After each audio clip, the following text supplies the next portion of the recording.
उत्तर भारत के जो लोग हैं ये पूजन करते हैं दीपावली के बाद में छठ की पूजन। छठी बिहार साइड में, यूपी साइड में, इधर सबसे ज्यादा पूजन होती है छठ की। कौन सी माता है ये छठ? है कौन सी माता छठ? जितने लोग पूजन कर रहे हैं उनको भी ज्ञात नहीं है कि ये छठ की पूजन होती क्यों है, ये माता है कौन सी। ये छठ माता कोई दूसरी नहीं है, कार्तिकेय जी की धर्म पत्नी देवसेना है जिसकी पूजन होती है। उगता सूरज और डूबता सूरज का अर्घ होता है। सबसे पहली छठ पूजन किसने करी थी?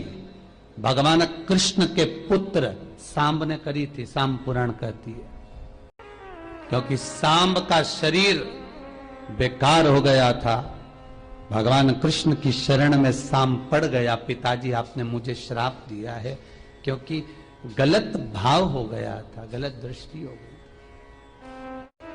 भगवान कृष्ण के पास में जामवंती जी बैठी हुई थी तो सांब ने आकर कहा, पिताजी मुझसे गलती हो गई, बहुत बड़ी गलती, क्षमा कर दीजिए।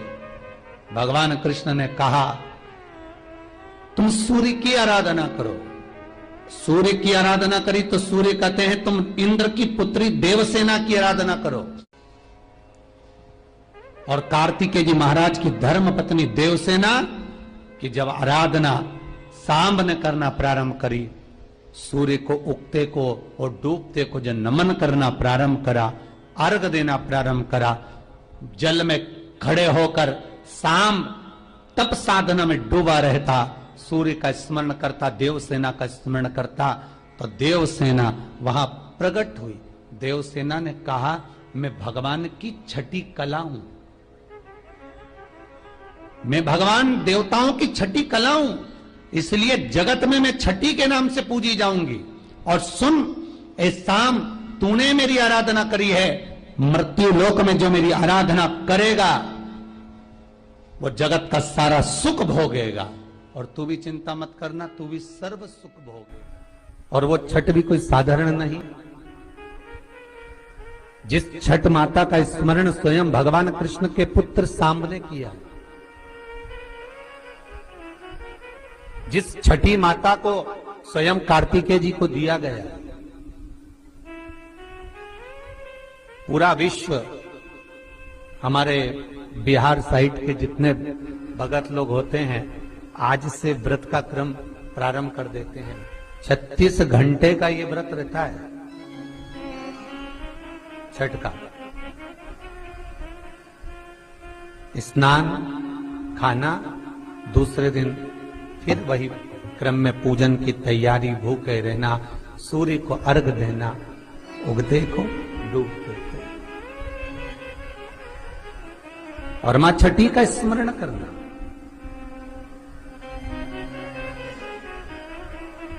और ये कोई साधारण सा महीना नहीं है कार्तिक का महीना। जिस कार्तिक के महीने में माता लक्ष्मी का स्मरण कर रहे हैं, कार्तिक के महीने में गणेश का स्मरण कर रहे हैं, माता सरस्वती का स्मरण कर रहे हैं, भगवान शिव का स्मरण कर रहे हैं, ये वही कार्तिक का महीना है जिसमें भगवान शंकर और भगवान कृष्ण का, भगवान नारायण का मिलन हुआ था। अभी जो कार्तिक पूर्णिमा आएगी उसके एक दिन पहले हरिहर मिलन आता है, वैकुंठ चतुर्दशी। जिस दिन भगवान कृष्ण को, नारायण को, ठाकुर को बेलपत्र चढ़ती है, और भगवान भोले बाबा को, भगवान शिव को तुलसी का दल चढ़ता है।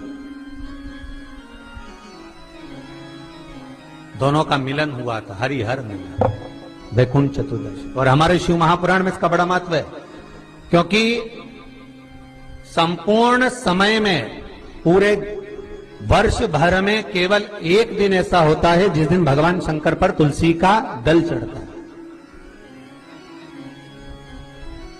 और संपूर्ण समय में एक दिन ऐसा होता है जब ठाकुर जी पर बेलपत्र समर्पित होती है। शास्त्र तो कहता है, विष्णु पुराण कहती है, स्कंद पुराण वर्णन करती है कि ठाकुर जी को तो बेलपत्र आप अगर पूजन कर रहे हो तो रोज समर्पित कर भी सकते हो, पर शंकर भगवान को, भोलेनाथ को, मेरे विश्वनाथ को तुलसी का दल साल भर में समर्पित नहीं होता, केवल एक वैकुंठ चतुर्दशी का दिन ऐसा होता है।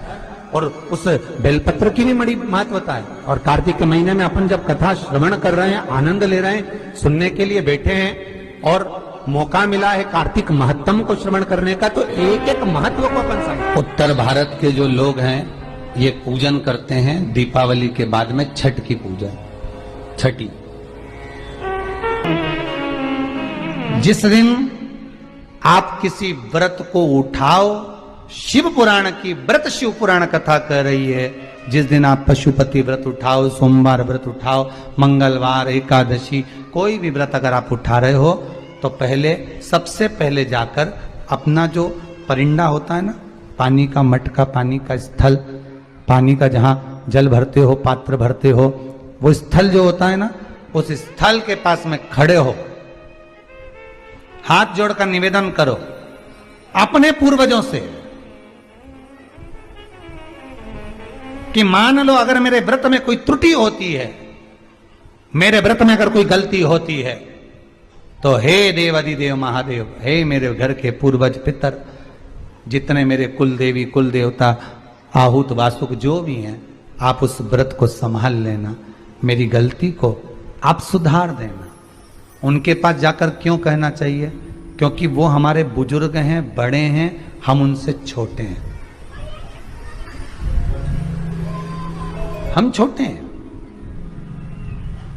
माफी मांगने में, सॉरी कहने में, क्षमा मांगने में कभी पीछे मत हटो। और जब इस चित्तवृत्ति में अहंकार आ जाए तो पीछे हट जाओ।